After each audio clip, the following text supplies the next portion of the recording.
이제 기타 현상으로 봅니다. 그리고 여러분들도 한 살 한 살 먹으면서 느끼지만 공부가 그래도 공부해서 뭔가 이렇게 시험을 쳐서 하는 게 그래도 결과가 예상되지 않아요? 다른 일들은 노력을 해도 이게 다른 변수가 많으니까 내 능력만으로는 어렵잖아. 근데 공부는 내 능력만으로 가능한 그런 일이잖아요. 그래서 오히려 한 살 한 살 더 먹을수록 사람들이 공부를 뛰어드는 이유는 이게 가장 정직하거든. 내가 하는 만큼 결과가 나오기 때문에.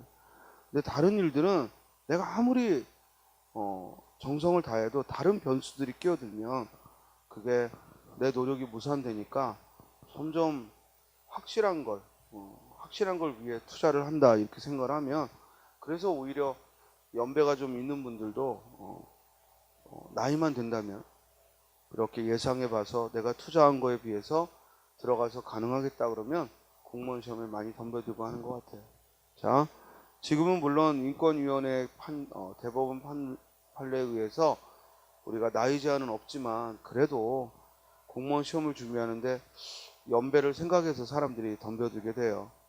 그리고 아마 조금 나이가 많은 분들은 내가 정말 단 몇 년이라도 해야겠다 이렇게 덤비는 분들도 있지만 내가 지금 들어가면 뭐하나 이래서 또 그만두는 분들도 많이 있을 겁니다. 그러니까 이 공부라는 게 사실 과정이 결코 쉽지는 않지만 나 혼자 겪는 것도 아니고 그리고 또 가장 정직하게 결과가 나오는 것이니까 여러분들도 좀 어렵고 힘들더라도 하여간 최종 결과를 우리가 만나기 위해서 열심히 하자고요. 그리고 공무원도 항상 이렇게 좋은 직업일 수는 없어요. 지금 우리가 한 근 10년, 20년 좋은 직업으로 대접받고 있지만 미래에는 또 어떨지 몰라요. 그렇지만 미래에 또 유망 직업을 막 이렇게 예언하는 책들도 많고 하지만 그거 다 실천되기 어려운 거고 지금 우리에게 확실한 걸 여러분들이 붙잡고자 한다면 즉 공무원 시험이 가장 정직한 결과를 주는 게 아닌가 싶습니다.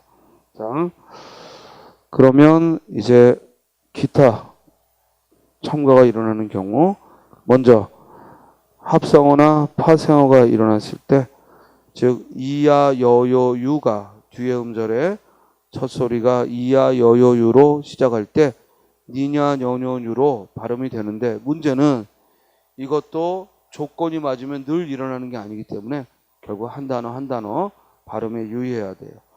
혼니불이죠.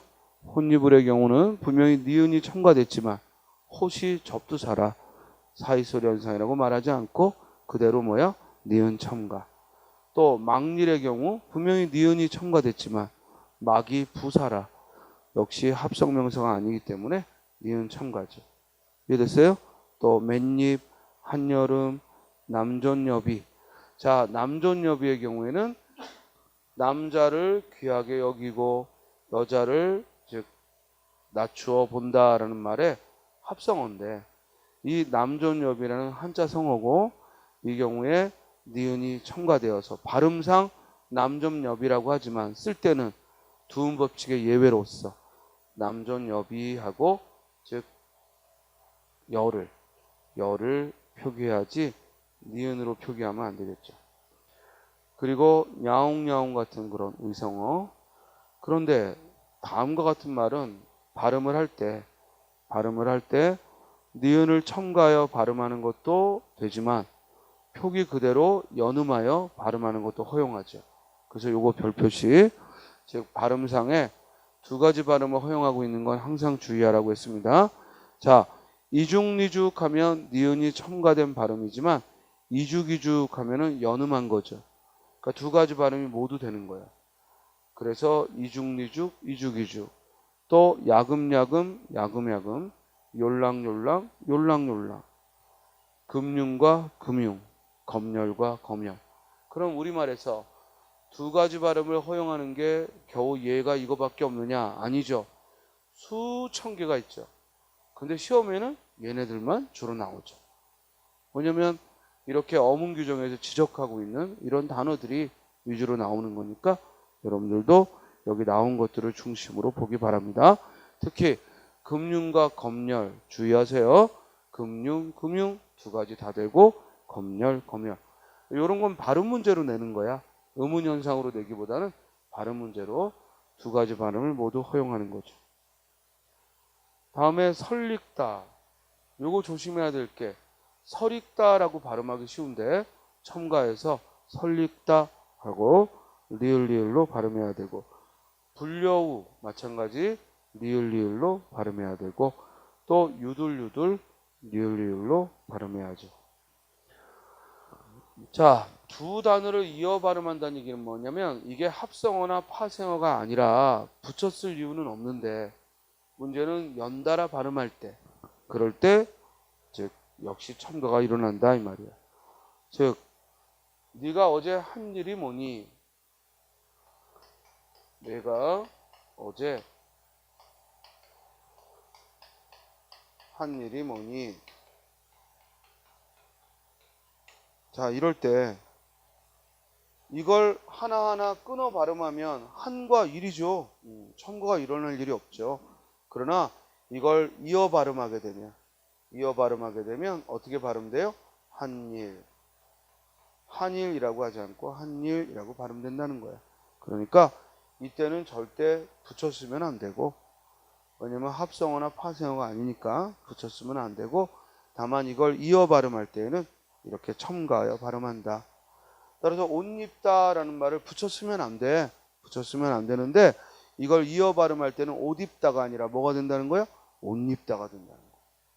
이거 조심해야지. 옷 입어라가 아니라 뭐야? 옷 입어라가 되는 거야. 이런 거 내가 발음을 평소에 잘못하고 있는 거 그런 걸 조심해야 돼. 그리고 나만 발음을 잘못하는 게 아니라 대부분 같이 발음을 잘못하게 돼요. 그러니까 그런 걸 시험에 냈을 때 아 이건 잘못하는 거구나 하고 기억한 사람은 맞히는 거고 그러지 않은 사람은 또 틀리는 거거든. 그러니까 이렇게 평소에 내가 잘못 발음하는 것들 그게 이제 좋은 예상 문제가 되는 거니까 여러분들이 입으로 발음해보고 헷갈리는 것들에 주의를 해야지. 옷 입다 주의하고 36, 또 3년대, 먹은 엿, 할일, 잘 입다 주의하고 잘 입어라 이러기 쉬운데 잘 입어라가 아니라 뭐야? 잘 입어라. 잘 입다 주의하고 26, 또 1년대, 먹을 엿. 자, 주의할 건 거기 잘 입다의 경우 이걸 학자들 간에는 또 잘 입다라고 발음하는 걸 허용하겠다라고 했는데 요건 어문 규정에서 지적한 건 아니야. 그렇기 때문에 표준국어 사전에서 역시 한 단어가 아니니까 사전에 있지도 않고 이건 그냥 학자들의 견해일 뿐이니까 여러분들은 첨가한 것으로 기억을 하시기 바랍니다. 요건 지워버리는 게 더 나아요. 여러분들이 헷갈릴 수 있을 것 같아요. 그래서 요건 여러분들이 헷갈릴 수도 있는데 잘 입다 잘 입다라고 허용한다는 건 학자들의 견해지 이 국어사전에도 올라와 있을 수가 없지. 그러니까 이건 여러분들이 찾아봐도 판단하기가 어려울 거고 이런 경우까지 시험에서 묻지는 않아.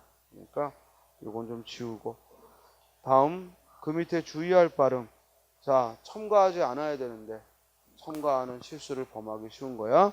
그래서 발음에 주의하면서 같이 읽어봅니다. 시작. 절야, 월요일, 목요일, 금요일, 6.25, 송별연, 등용문, 강요, 금연, 함유, 활용. 읽다 보니까 다들 기출이 많이 됐던 거죠. 발음상 기출문제에 많이 나왔던 겁니다. 그런 것만 선생님이 모아놓은 거니까 즉 기출문제에 많이 나왔던 단어들입니다. 이런 단어들은 즉 우리가 등용문하고 첨가하여 발음하면 안 되겠다 이 말입니다. 강요하고 첨가하면 안 되겠다. 활용하고 첨가하면 안 된다라는 거예요. 또 우리 아래 지역 친구들은 월요일, 목요일 하고 금요일, 일요일 이렇게 발음하는 친구들이 많더라고. 특히 아래 지역 친구들은 더욱더 조심하고 즉 첨가하지 않고 그대로 연음하여 발음해야 됩니다.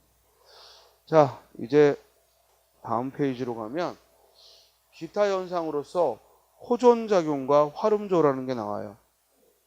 자, 이건 뭐냐면 우리가 앞서 배웠던 음운 변동의 5가지 교체나 동화나 축양이나 탈락이나 첨가처럼 그렇게 그런 의문 변동에 분류할 수는 없고, 여기 있는 것들은 어디까지나 발음의 편의상 우리가 일상생활에서 즉 발음하여 일어나는 현상이라 사실은 좀 예외적인 것들이지, 그래서 학자들이 따로 이름을 붙인 거야.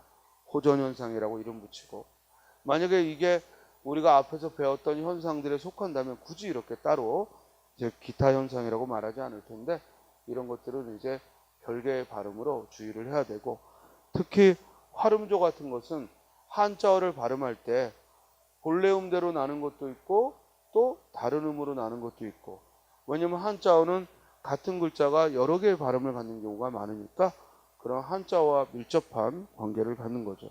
자, 호전작용의 경우에는요, 이건 발음이 문제가 아니라 표기가 문제야. 즉 원래는 리을 받침 들어가는 말인데 일부러 표기에 디귿으로 바꾸어 쓰는 거예요. 그러니까 우리가 앞서 공부했던 발음들은 모두 편리하게 발음하려고 바뀐 거라면, 이 호전 현상은 뚜렷이 발음하려고 바뀐 거예요. 그러니까 이튿날 이렇게 부드럽게 발음하려고 했던 게 아니라 이튿날 하고 좀 더 뚜렷하게 발음하려고 달라진 거죠. 그래서 이 경우에는 원래 형태소에는 리을이 있던 건데 디귿으로 바뀌었다고. 이건 우리가 앞서 공부했던 음운 변동 어디에도 속하기가 힘들잖아. 교체가 된 건 교체가 된 거지만 일부러 음절의 끝소리에 따라서 교체된 것도 아니고, 그렇죠? 또 자음동화가 일어났다고 보기도 어렵고, 첨가가 일어났다고 보기도 어렵고, 그렇다고 축약이 일어났다고 보기도 어렵지. 그래서 이와 같은 걸 호전 현상이라고 하는 거예요. 보다 뚜렷이 발음하기 위해 일부러 형태소에 리을이 들어가는 말을 디귿으로 바꾸어 쓴 거죠. 자, 읽어보죠. 시작. 이튿날, 사흔날, 나흔날, 삼짓날, 반짓꼬리, 섣달, 숟가락, 잣주름, 풋소, 섣부르다, 잣따라타. 그러니까 이 경우는 이런 단어들은 음운 현상으로서 출제하는 게 아니라 뭐로 출제하겠어? 맞춤법 문제로 표기에 정확히 썼는가 하는 맞춤법 문제로 출제하게 돼요. 그러니까 여러분들도 디귿 받침을 적는 그런 표기에 있어서 주의를 하면서 공부하고, 자, 활음조는 발음을 매끄럽게 하기 위해 일부러 한자어의 경우 즉 다른 발음을 허용하는 거고, 또 일부 고유어의 경우에도 발음의 편리상 바꾸어 발음하는 거야. 먼저 한아버지인데 우리말로 이 한은 매우 크다 이런 의미를 갖고, 그래서 아버지 중에 살아계신 아버지 중에 또는 같은 직계 자손 중 가장 어른에게 한이라는 말을 붙이는데, 그래서 원래는 한 아버지인데 이게 발음할 때 불편하니까 뭐라고 발음하게 돼? 할아버지. 그래서 할아버지로 굳어진 거지. 또 안음이라는 거, 두 팔로 안음, 이때 안음이 이제 단위명사에 명사로 쓰이는데 그걸 한 안음, 두 안음 하면 불편하거든. 그래서 발음 나는 대로 뭐로 바뀐 거야? 아름으로 바뀐 거죠. 그래서 이 아름은 단위명사죠. 꽃다발을 한 아름, 또 두 아름두리 나무 하고 아름은 단위명사입니다. 그 다음 한라산도 원래 한자어는 한자잖아. 나라 한자죠? 한자인데 한라산이 아니라 뭐라고 해? 한라산하고 발음한다 이 말이지. 그러니까 뒤에 그 나자가 납포하다, 뭔가를 이렇게 끌고 가다, 납치하다 할 때 쓰는 나자거든. 이 나자가 즉 나가 아니라 라로 발음된 거지. 한을 그대로 두고 라를 나로 바꾼 거죠. 나를 라로 바꿔서 한라산. 발음은 물론 어떻게 돼요? 리을 한라산이 되지. 자, 어려울 곤자고 어려울 난자야. 그래서 우리가 난치병 이러잖아. 쉽게 치료할 수 없는 병, 난자라고. 그런데 이걸 곤란하다 할 때는 곤난이라고 난이로 적지 않고 뭐라고 적는다? 란으로. 그래서 곤란하고 란으로 표기를 하죠. 자, 이 논란도 즉 논란이 아니고 논란하고 란으로 표기를 하고, 만난이라는 말은 그대로 난으로 적죠. 이때는 말난이라고 하자고 만난, 그대로 난으로 적죠. 그러니까 어떤 경우에는 난 그대로 적고 어떤 경우에는 란 하고 바꿔 표기하니까 이거 역시도 의문 변동으로 출제하는 게 아니라 맞춤법 문제로 내는 거죠. 곤란하다라고 써놓고 곤란이라고 적으면 안 되고, 또 여러 가지 어려움 만난인데 이걸 말난이라고 적으면 안 되죠. 만난하면 온갖 어려움 이런 뜻이야. 그 다음 허락할 때는 락이라고 적고 수락할 때 쾌락할 때 락이라고 적는데 같은 한자를 승낙할 때는 뭐로 적어? 낙으로 적어. 그래서 어문 규정에서는 이걸 뭐라고 설명했냐면 한자어가 본래 음대로 날 때는 본래 음대로 적고 소금으로 날 때는 소금으로 적는다. 이렇게 설명을 했죠. 근데 그건 이론도 아니죠. 무슨 말이냐면 원래대로 소리 나면 그대로 적고 그렇지 않으면 다르게 적는다. 이런 얘기니까 즉 그건 이론도 아니고 이제 우리 학자들은 이론이 아닌 거에도 이론을 붙이려고 그러는 경향이 있기 때문에 그래서 활음조라는 말을 붙인 거예요.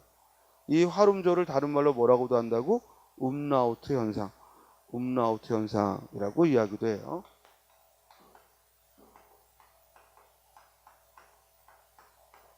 음라우트 현상이다. 활음조를 다른 말로 음라우트 현상이다. 이렇게도 얘기를 해요. 그래서 7급에서 한번 이 용어를 써서 낸 적이 있습니다만 대체적으로 이제 활음조라는 이런 의문 현상도 거의 시험에서 볼 수 없고 대부분 시험에서는 한자어의 발음이 올바른 것, 그래서 오히려 도금 문제로 두음 법칙과 함께 도금 문제로 묻죠. 그래서 승낙이라고 하고 의령 또 재령 할 때는 령으로 읽지만 안령 할 때는 뭐야? 영으로. 그리고 여러분들이 잘 아는 대로 크게 화가 났다. 대로 로로 하고 히로에라 로로 하는데 분노할 때는 또 그대로 노로 적죠. 원래가 분노할 노자지. 그래서 원래대로 노로 적을 때가 있고 대로 히로에락처럼 로로 쓸 때가 있죠. 자, 의논의 경우에는요. 이건 이제 지워야죠. 왜냐면 의논의 경우에는 분명히 의논하고 논으로 적어야지 론은 론하고 리을은 안 된다고 했는데 이번에 추가됐죠. 2016년 말에 추가돼서 의논, 의론 둘 다 쓸 수 있어요. 물론 뜻을 좀 구별하라고 했지만 그 뜻까지 구별할 필요는 없고 이제는 의논의 경우에는 의논도 맞고 모두 맞아요. 의론도 맞기 때문에 이제는 의미 없죠. 토론할 때는 당연히 토론하고 론으로 적고요. 또 폐렴의 경우, 자 우리가 위가 염증이 있으면 위염이고 대장이 있으면 대장염이고 모두 염인데 폐렴만 렴으로 적어요. 그렇죠? 이건 어떤 이론적인 이유가 아니라 그렇게 굳어진 거야. 한자어의 발음에 있어서 폐렴하고 굳어진 거야. 그러므로 폐렴의 경우는 폐염이 아니라 뭐야? 폐렴하고 표기하죠. 또 지이산이 아니라 그 한자가 달을 이자죠. 그래서 그런데 지이산이 아니라 뭐라고 적는다? 지리산. 또 우리말에 그냥이라는 말이 원래는 그양인데 그냥으로. 또 예와 일곱의 결합인데 예일곱이 아니라 소리나는 대로 뭐야? 예일곱. 또 여섯 육자가 육이라는 발음 그대로 할 때도 있지만 또 오뉴얼하고 뉴로 발음될 때는 오뉴얼이라고 쓰는 거죠. 또 5, 60 할 때는 또 6으로 5, 60 하고 쓰고. 됐죠? 반면에 또 6충 할 때는 뭐야? 그냥 6으로 쓰고. 이렇게 표기 문제로, 이건 발음상의 문제라기보다는 표기 문제로 출제를 합니다. 활음조라는 게 있었고요. 자, 이제 끝으로 두음 법칙인데 이 두음 법칙은 매우 중요하죠. 왜냐하면 한자의 도금 문제로도 이 두음 법칙의 예가 많이 나오고 그리고 남한에만 있는 의문현상이다. 북한에는 없는 우리 남쪽에만 있는 의문현상이 두음 법칙이에요. 그러므로 이 두음 법칙은 고전 문법에서는 지켜지지 않겠죠, 당연히. 왜냐하면 현대어에서만 일어나는 것이고 우리 남한에서만 적용되는 룰이기 때문에 두음 법칙은 특별히 주의를 해야 되고. 자, 두음 법칙은요, 한자어하고만 관계가 되죠. 고유어나 외래어하고는 상관없이 한자어에만 적용이 되는 룰입니다. 먼저 첫 번째 두음 법칙이라는 용어부터가, 두음이 뭐야? 단어의 첫 소리야. 두음이라는 얘기는 단어의 첫 소리. 그러니까 두 번째 음절이나 세 번째 음절의 첫 소리가 두음이 아니라 어떤 단어의 첫 글자의 첫 소리를 두음이라고 해요. 그 두음에 법칙이 있다는 거예요. 근데 여기에는 반드시 한자어라는 조건이 붙어 한자어의 두음에 법칙이 있는 거예요. 자, 이 두음 법칙을 들어가기 전에 방금 선생님이 고전 문법에는 두음 법칙이 적용이 안 된다는 얘기를 했고, 그래서 가장 두드러진 것 중 하나가 바로 과거 우리 중세국어에는 어두자음군이라는 것이 단어의 첫 소리에 쓰였지만, 지금은 이 어두자음군이, 즉 화병명사, 이 어두자음군이 현대국어에는 다 된소리로 바뀌었기 때문에 이 어두자음군이 회피되는 것도 넓은 의미의 두음 법칙이지. 그렇죠? 예를 들어 우리는 지금 때하고 된소리 쌍디귿을 쓰는데 과거에는 비읍시오 디귿을 썼다는 거예요. 이렇게 겹받침도 세 개가 겹치는 게 과거에는 쓰였고, 이와 같은 것이 어두에 과거에는 쓰였지만 지금은 쓰이지 않는다. 이걸 우리가 어두자음군의 회피라고 하고, 두음 법칙은 어두자음군의 회피를 포함하죠. 물론 이 어두자음군이 회피되는 건 현대국어에 즉 적용이 되는 것이고, 중세국어에는 관계가 없죠. 그랬어요? 어차피 두음 법칙 자체가 현대국어의 문법이야. 중세국어에는 관계가 없는 거지. 그 다음 첫 번째가 이제 니은이 회피되는 경우, 즉 한자어 연요 윤이를 단어의 첫머리에 못 써. 계속 단어의 첫머리라는 걸 잊지 말아야 되는 게, 두음 법칙은 단어의 첫머리에만 적용이 되지 두 번째 음절에는 관계가 없다는 거지. 그래서 여자라고 써야지 여자하고 계집 여자를 여하고 써서는 안 되겠다. 앞에 게 맞다는 겁니다. 또 연세, 요소, 유대, 익명, 이토. 그리고 우리 중세국어의 단어들을 보면 지금은 말하다라는 의미로 이르고저라고 해야 될 걸 그때는 니르고저, 또 지금은 익히다라고 할 걸 과거에 보면 닉이다라는 표현들, 또 지금은 잎이라고 하지만 과거에는 모두 닙으로, 그리고 지금은 양식이라고 하지만 중세에는 양식이라고, 그리고 지금은 여름이라고 하지만 우리가 중세고의 여름하고 계절 여름을 여름이라고 했고, 오히려 중세고의 여름이라고 쓰면 그건 뭘 말한다고? 열매를 말한다고 했죠. 다음 리을이 회피되는 경우 한자어에 리을이 오는 걸 꺼리죠. 그래서 양심이고 역사고 예의고 용궁이고 유행이고 이발이죠. 또 뇌성이고 누각이고 능묘고 낙원이고 노인이고 내일입니다. 또 우리 옛말에서는 너구리를 러울이라고 불렀고, 나귀를 락귀라고 했고, 낚시를 락시라고도 표기를 해서 중세국어에는 두음 법칙이 적용되지 않았다는 얘기입니다. 자, 그러면 이제 두음 법칙에서 주의할 거 네모 박스를 보면, 첫 번째, 두음 법칙은 단어의 첫머리에만 적용되니까 단어 첫머리 외의 다른 음절에 올 경우에는 적용이 안 되는데, 그렇죠? 그래서 남녀하고 두음 법칙에 관계없이 여라고 적었고, 또 당뇨, 결류, 은닉, 이런 게 다 우리 시험에는 두음 법칙이라는 의문 현상으로도 묻지만 뭐로도 묻는다고? 한자어 도금 문제로 묻는다는 거야. 한자어 도금 문제로. 그래서 은닉이라고 썼을 때는 은닉이라고 읽어야 되고, 이걸 익명이라고 썼을 때는 뭐야? 익명하고 이응으로 읽어야 되고. 그래서 한자어 도금과 관련지어서 공부해야 되니까 이 두음 법칙은 한자어를 다 써놨죠. 그래서 한자어를 보면서 한자어도 익히면서 공부를 해야 돼. 그냥 한글만 보면 안 돼. 두음 법칙은 반드시 한자를 보면서 익혀야 합니다.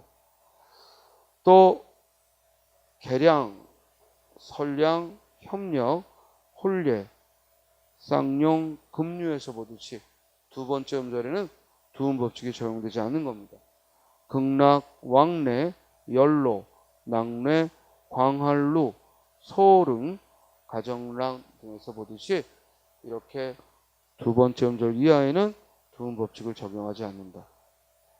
그렇죠?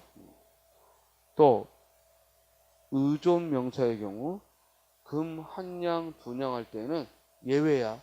예외라 양이 아니라 뭐야? 양 그대로 적는 거야. 어차피 의존 명사니까 한 글자라도 단어의 첫 소리잖아.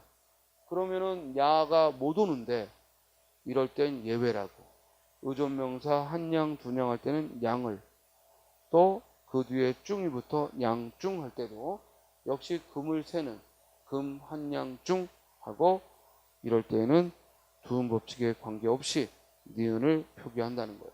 또 우리가 몇 년 동안 할 때 여는 의존 명사고, 그러니까 단어의 첫 소리니까 여가 못 와야 되는데 이때는 예외라고. 그래서 몇 년 동안 할 때 연, 예외라 연하고 니은을 표기한다 이 말이에요. 또 동그라미 3번에 있는 건 실한님 할 때의 님, 동전 한입 할 때의 닙. 이 경우는 한자어가 아니잖아.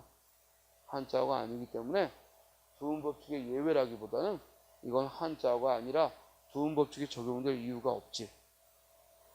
그 옆에 냠냠이, 냠냠거리다, 냠냠대다. 우리 낱말 뜻으로도 물었는데 냠냠거리다가 뭐야? 입맛을 다시며 입을 움직이는 것. 이걸 냠냠거리다라고 하는데 이때는 둘 다 야로 썼지. 이유가 뭐라고? 이건 한자어가 아니야. 그러니까 첫 소리에 야로 쓸 이유가 없는 거죠. 알겠죠? 우리 어문규정이나 문법교과서는 이걸 자꾸 섞어서 이렇게 해놨기 때문에 쌤이 물론 이걸 그냥 싹 빼가지고 따로 설명해도 되지만 여러분들이 어문규정이나 이런 걸 볼 때 이런 규정을 그대로 보게 되기 때문에 지금 설명을 하는 거야. 이건 두음법칙에 들어있긴 하지만 엄격하게 말하면 두음법칙이 아니지. 왜? 두음법칙은 어디에만 적용돼? 한자어만 적용되기 때문에 이건 주의하라고 써놓긴 했지만 두음법칙은 아닌 거지. 왜냐면 고유어니까. 뭔 소리인지 알겠어요? 실 한입 할 때 님이라는 말, 또 동전 한입 할 때 닙이라는 말, 또 입맛을 다실 때 얌얌이, 얌얌거리다, 얌얌거리다는 절대 이응으로 바꿔 쓸 수 없다. 이유가 뭐라고? 두음 법칙과 상관없이 이건 고유어라. 발음 나는 그대로 쓰는 거죠. 알겠죠? 자, 올해 2017년도 4번이 출제됐죠? 즉 외자로 된 이름에 성을 붙일 때, 즉 신립, 신입하고 원래대로 신립하고 표기할 수 있다는 건데, 요게요, 요 나쁜 놈들이 이 규정을 지키지 않고 어문 규정에는 이렇게 외자로 된 이름을 쓸 때 신립하고 립이라는 글자가 두음 법칙에 적용을 안 받고, 왜냐면 성 뒤에 붙였으니까. 그래서 신립하고 표기할 수 있다고 했고, 원래대로 신입하고 썼을 때는 틀리다라고 했어요. 이게 지금까지의 룰이에요. 그런데 요번에 2017년 달라진 규정에서 그 뒤에 걸 허용해요. 요거 조심해요. 그래서 물론 다른 선택지가 충분히 우리가 판단할 수 있는 거라 답을 찾는 데는 어렵지 않았지만 바뀐 걸 바로 올해 적용했기 때문에 이건 많이 틀렸을 확률이 높죠. 그래서 지금은 하륜, 하윤 둘 다 돼요. 요거 바꿔요. 하륜, 하윤 둘 다 되고, 최륜, 최윤 둘 다 돼요. 최린, 최인 둘 다 되고. 사실은 바꿔서는 안 되는 거였거든. 왜냐면 하륜을 하윤이라고 쓸 사람이 누가 있어요. 그런데 이 경우를 허용하고 있습니다. 그래서 이건 수정하기 바랍니다. 즉 둘 다 둘 다 허용한다. 그래서 신립, 신입, 최린, 최인, 체륜, 체윤, 하륜, 하윤. 올해 시험에 하륜이 나왔는데 하륜, 하윤 이제 둘 다 허용한다. 그렇죠?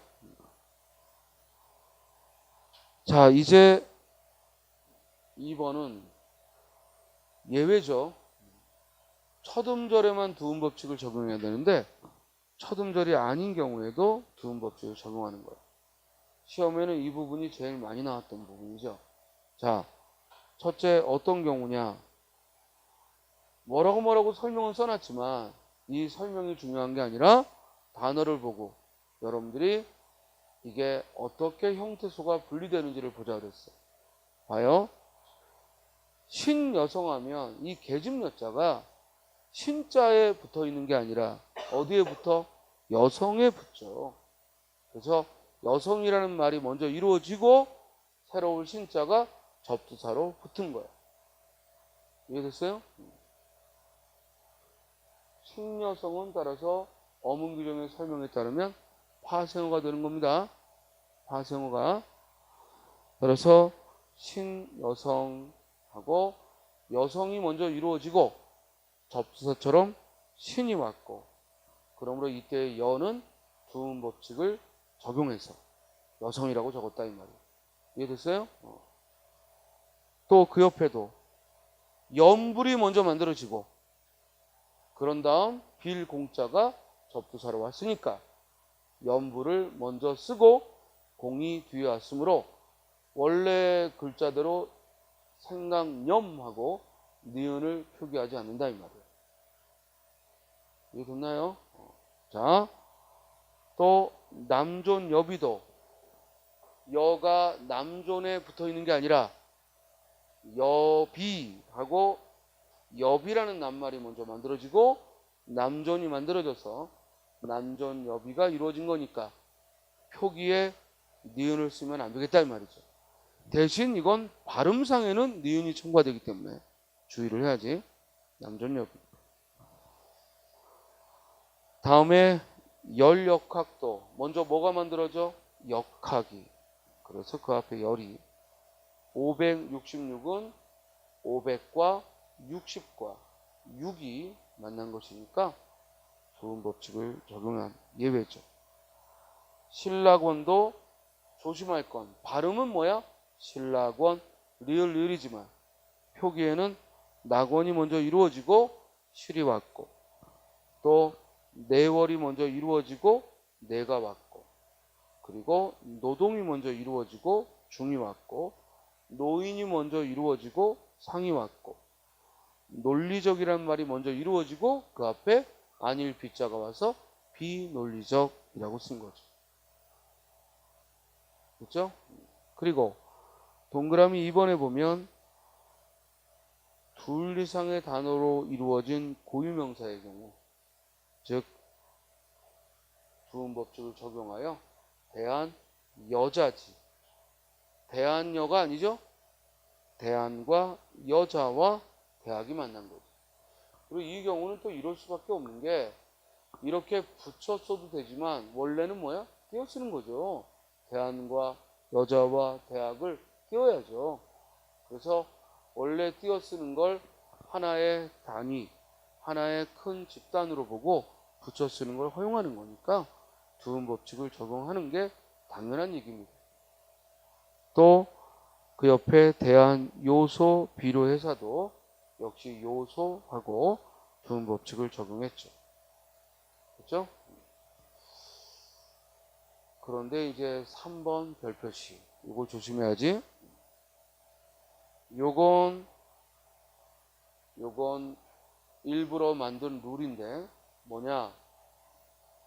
원래 멸과 률의 경우는 당연히 어떤 단어 뒤에 올 때는 멸과 륙으로 적어야죠. 그런데 앞에 고유어나 외래어가 올 때는 고유어나 아니지 지금 이건 그 경우가 아니지 앞에 모음, 받침이 없는 모음이 오거나 또는 받침 중에서도 니은 받침이 올 때, 그럴 때는 일부러 열과 율로 적는다는 거예요. 이건 아주 특이하게 만들어 놓은 공식일 뿐입니다. 그러니까 이때는 두음 법칙이 적용될 아무 이유가 없는데, 단지 모음이 오거나 니은 받침이 오는 경우에는 렬, 율 대신에 열율을 적겠다 이 말이에요.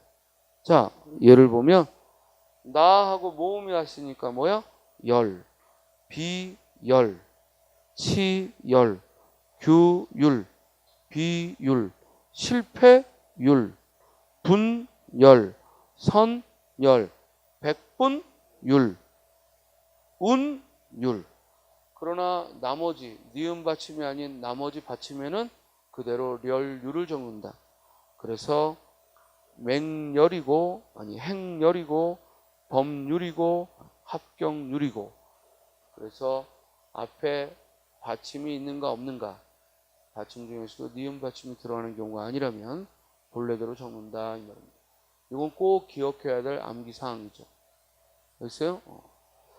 자, 그리고 하나 더 메모해야죠. 방금 스님이 얘기하려다 말았던 건데, 어떤 단어가 왔는데 그걸 아까 가정란처럼 란이라고 적어야 되는지 난이라고 적어야 되는지, 그리고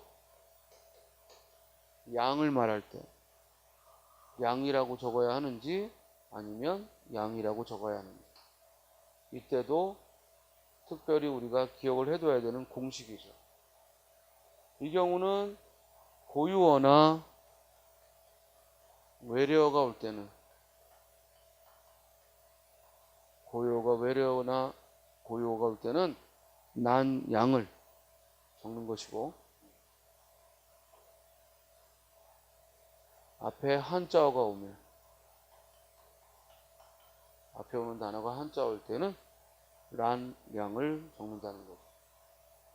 그러니까 이 경우는 공식처럼 암기하면 예외가 없기 때문에 그대로 따라하면 되죠. 자, 가정에 관한 지면이다. 그러니까 뭐야? 란. 그러나 가십거리를 다루는 지면이다. 그럴 때는 외래어가 왔으니까 뭐라고요? 난. 그렇죠? 생산을 얼마나 했느냐? 생산량. 생산량. 그러나 구름이 얼마나 꼈느냐? 구름 양이죠. 왜냐면 고유어니까. 그래서 이건 공식, 요 두 개는 공식처럼 기억을 하면 되겠습니다. 자, 여기까지 여러분들은 의문론을 학습을 했습니다. 의문론. 그리고 그 뒤에 이제 연습 문제가 있으니까요. 연습 문제를 또 풀어보시고, 그리고 무엇보다도 한 번 더 지금 이론적인 걸 살펴보고 있는데, 우리가 이제 이번 추가 시험은 12월이니까 이건 갑자기 치르는 시험이지만, 우리가 원래 목표로 했던 내년 이제 3, 4, 5, 6 이런 시험을 위해서는 이제 다음 1월, 2월에는 선생님이 이 오전반에도 문제를 좀 많이 풀어줄 거예요. 그렇지만 지금은 일단 문제를 푸는 걸 별도의 시간으로 하고 있고, 또 문제풀이반이 또 1월, 2월에도 있습니다만, 그 문제풀이반에서 연습하는 건 좀 더 시험과 밀접한 문제들이라면, 이렇게 평소에 이론을 확인하는 이런 문제들은 여러분들이 지금은 이제 이해하고서 자꾸 풀어보면서 틀려보는 실수를 해야 돼. 그래야지 이제 선생님이 이런 기본적인 문제를 풀어줄 때 여러분들이 또 그때 내가 이렇게 틀렸었는데 이유가 이런 거였구나, 이렇게 확인해 볼 수가 있다고. 그리고 당연히 1, 2월 그때 풀어보는 문제들은 기본서에 있는 문제보다 조금 더 이론적으로 알아야 될 것들이니까 그건 이제 보충 자료를 통해서 따로 만들어서 하겠고요. 일단 기본서에 있는 문제들은 거의 다 여러분들이 이론적인 걸 확인하면은 풀 수 있는 그런 유형들이니까 꼭 놓치지 말고 하나하나 풀어보기 바랍니다. 자, 그 중에 여러분들 질문이 좀 왔던 게 11번 문제 봐봐. 59쪽에. 다음 국어의 음절에 속하지 않는 거. 이건 조금만 공부하면 금방 맞히는 거거든. 뭐냐? 우리말의 음절을 이룬다는 얘기는 소리의 덩어리인데 모음은 혼자서도 소리가 나죠. 그리고 모음 밑에 자음이 와서 소리가 나고 또 자음 뒤에 모음이 와서 당연히 소리가 나고, 그러나 자음은 혼자서는 소리가 안 나죠. 그리고 또 첫 소리에 자음이 오고 끝 소리에 자음이 오는 자음 모음 자음이 가능하죠. 그러나 우리 음절에 이렇게 자음과 모음과 자음이 이어오는 건 당연히 발음될 수가 없죠. 왜? 음절의 끝에는 두 개의 자음이 올 수가 없죠. 하나만 소리가 나니까. 지금 표기에는 이렇게 쓸 수 있지. 자음을. 그렇지? 그러나 지금 음절이라고 했잖아. 음절. 선생님이 아까도 음운이니 음절은 뭐만 얘기하는 거야? 소리를 얘기하는 거야. 형태수하고는 관계없는 거지. 그러니까 얘 소리 내면 자음군 단순화가 일어나서 대표음 비읍이 난다고. 그러니까 우리말에서 음절을 이루는데 최대치는 바로 받침의 자음이 하나만 온다는 거죠. 물론 당연히 첫 소리에도 자음이 두 개 나는 경우는 없겠죠. 그러니까 우리말에서 음절의 최대치는 자음 플러스 모음 플러스 자음이 우리가 음절을 이루는 음운의 최대치가 되는 거예요. 알겠죠? 그러니까 결국 음운 음절에 대해서 정확히 이해를 했느냐, 그런 유형의 문제입니다. 자, 이제 형태론으로 갑니다. 67쪽을 펴시고요.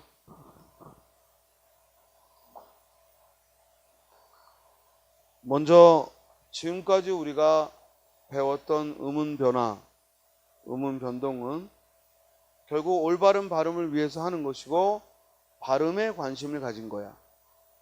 그러나 이미 여러분들하고 공부하면서 이렇게 글을 써라, 이 경우에 글을 하고 발음하면 연음이고 써라 라고 발음하면 표기하고 똑같단 말이야. 이럴 때 우리가 음운 변화를 공부할 때에는 표기하고 발음하고 같을 때에는, 표기와 발음이 같을 때에는 형태소를 분석해라, 이런 얘기를 이미 했어요. 그렇죠? 그래서 써라는 어간이 쓰다고, 어미 어라가 왔으니까 결국 뭐가 일어났다?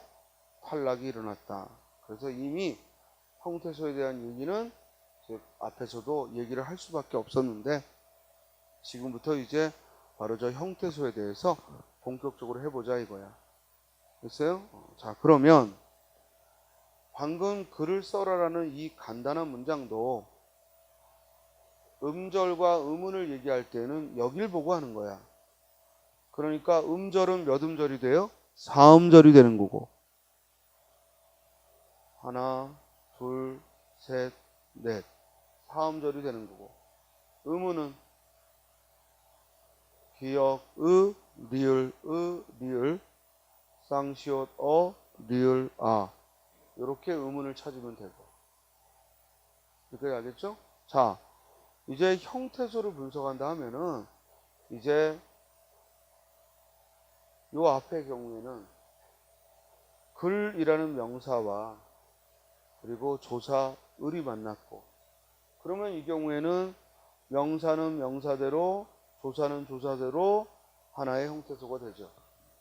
그리고 이 명사가 파생어나 합성어를 이룬다면 다시 또 형태소를 쪼개야죠.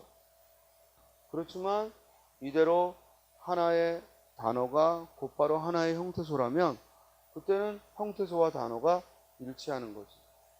그리고 조사는 한 글자의 조사든 두 글자의 조사든, 그렇죠? 조사는 곧바로 하나의 형태소고. 됐어요? 그래서 이렇게 형태소를 나눈다 할 때는 먼저 단어를 찾는 걸 알아야 되고 다시 그 단어가 파생어나 합성어인지를 판단해야 돼. 그러나 이런 용언의 경우에는 달라. 용언은 하나로 이루어진 단위라 하더라도 거기에 문법적인 요소가 끼어 있기 때문에 즉 뭐와 뭐로 나눈다고? 어간과 어미로 나눠야 돼. 그래서 어간을 찾기 위해서는 기본형을 알아야 되고 기본형은 써라라는 말을 사전에서 찾을 때는 써라를 찾으면 안 나온다 이거지. 뭘 찾아야 돼요? 쓰다를 찾아야 되고 그 기본형에서 다를 뺀 부분이 뭐가 된다? 어간이 되고 나머지 활용하는 부분을 뭐라고 한다? 어미라고 하지. 그래서 우리가 형태론에서 가장 작은 단위는 형태소라는 말을 하게 되는 거예요. 왜냐하면 단어보다도 더 하위 요소가 있기 때문에.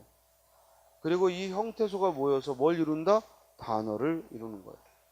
그러면 형태론에서의 핵심은 바로 형태소의 종류가 뭐가 있는지를 공부하는 거고 그 다음 단어에는 어떤 종류가 있는지를 공부하는 게 형태론의 목적이야.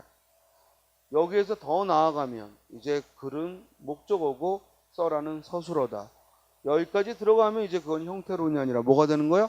문장론이 되는 거죠. 자, 그러면 형태론에서 형태소를 구별하는 이유는 뭐 때문이냐? 우리가 언어 생활을 하는 데 있어서 단어면 충분해요. 단어면 의사소통에는 아무 지장이 없습니다. 그러나 이제 문법적인 변화를 꾀하기 위해서는 단어만으로는 한계가 있기 때문에 이제 형태소라는 개념이 있어야 문법적인 변화를 할 수 있다는 거예요.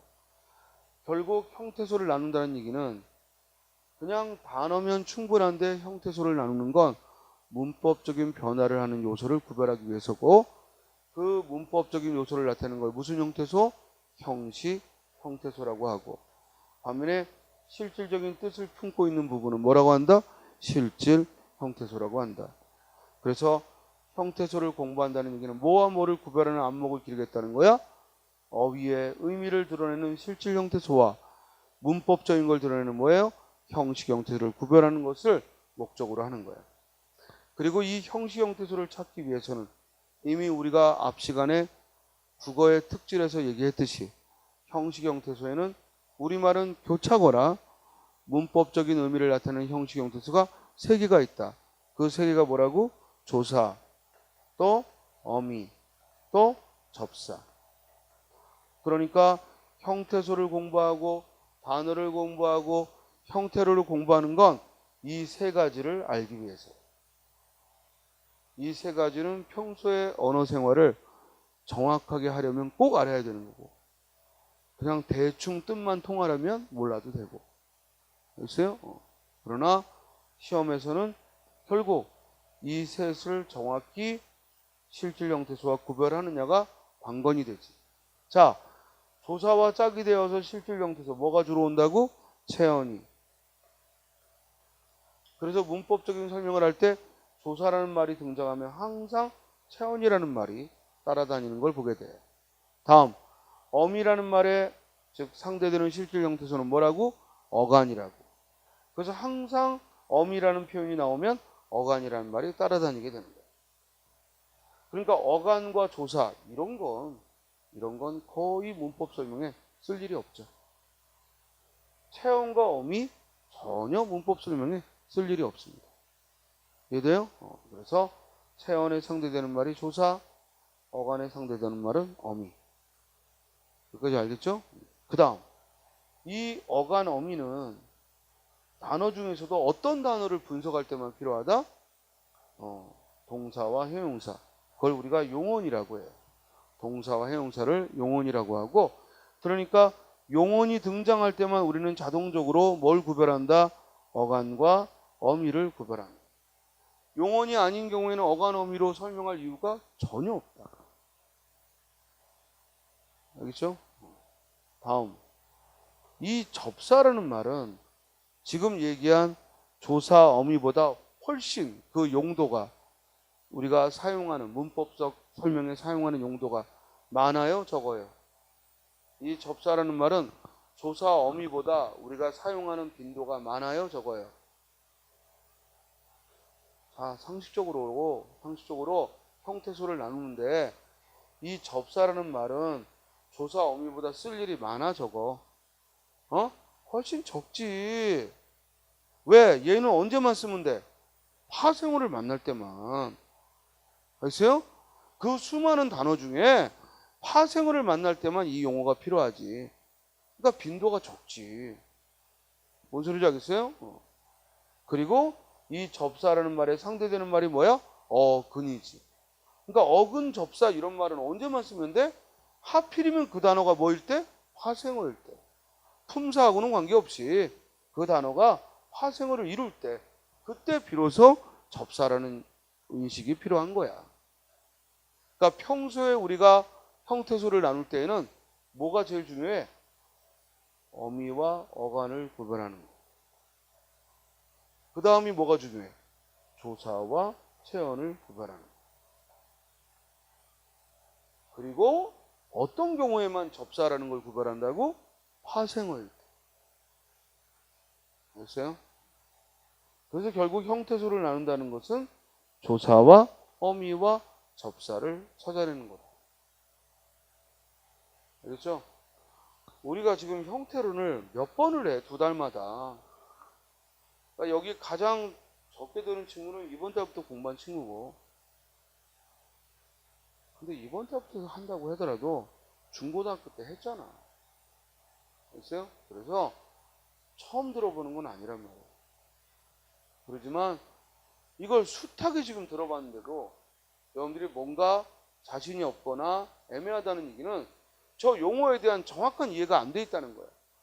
용어에 대한 정확한 이해가 안 돼 있는 상태에서 계속 저 얘기를 떠들어봤자 그거는 실력이 쌓일 리가 없지. 선생님이 뭐라 그랬어? 공부란 첫걸음이 뭐라고?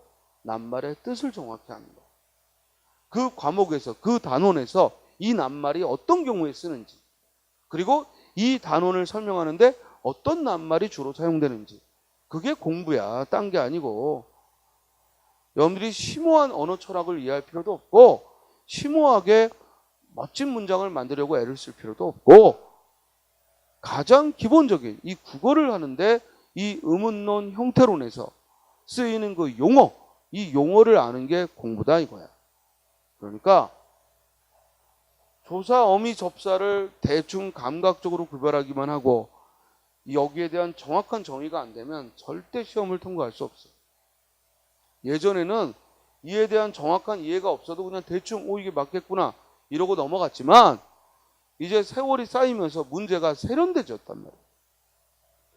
이제는 대충 봐서 이게 조사군, 접사군 알더라도 설명을 풀어놨을 때 그걸 정확히 이해 못하면 틀리는 거예요.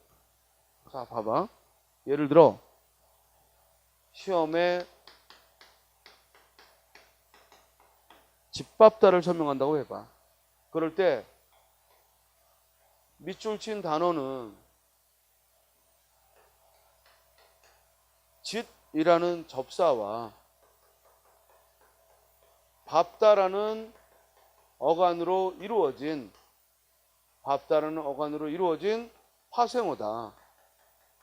다시 한번, 집밥다는 짓이라는 접두사가 밥다라는 어간에 붙어서 이루어진 파생어다. 맞다 틀리다? 설명이 맞다 틀리다? 틀렸다. 밥다의 짓이 와서 이루어진 파생어라는 건 맞는 말인데 어간이라는 말이 나오면 안 되지. 이해돼요? 어간이 아니라 뭐라고 말해야 돼? 어근. 이해돼? 그러니까 그냥 집밥다 파생어고 짓 접두사 이러면 5, 6년 전 문제까지는 풀었다고. 지금은 아니라. 정확한 이해를 해야 된다고. 됐어요? 팀이 학생들을 가르치는 직업을 해오면서 늘 나는 국어생으로 살아왔으니까 나는 내 직업에 항상 감사하고 기분 좋게 그리고 즐겁게 살았어. 그러나 한 가지, 이렇게 국어생활하면서 사니까 나쁜 게 하나 있더라고. 인상이 자꾸 더러워져요. 인상을 쓰게 되고, 내가 인상을 안 써야겠다면서도 강조를 하면, 여러분들이 이렇게 강조해놓고 한 2달 뒤에 다시 하면은 이제 다 알아먹어서 선생님이 더 이상 강조할 필요가 없어지면 지금 인상을 쓸 일이 없지. 근데 연락에 강조해도 또 문제 보면 또 실수하고, 그건 실수가 아니야. 정확히 몰라서 그래. 자, 다시 한번 이거 잊지 마. 항상 문법을 설명하는데 조사의 짝이 되는 건 뭐다? 세연. 어미의 짝이 되는 건 뭐다? 어간. 접사의 짝이 되는 건 뭐다? 어근. 이걸 이 학자들 중에서도 예민하지 못한 새끼들은 잘못 설명하는 경우가 많고, 그래서 어문 규정에 보면 이게 막 들쑥날쑥 설명되어 있는 경우도 있어. 요새는 그딴 식으로 설명해서는 시험 문제 통과 못합니다. 정확하게 어간이 뭔지, 어미가 뭔지, 체언이라는 게 뭔지, 조사라는 게 뭔지, 어근이라는 게 뭔지, 접사라는 게 뭔지, 이걸 정확히 이해하고 하자. 알겠어요? 자, 잠깐 쉬었다가 또 합시다.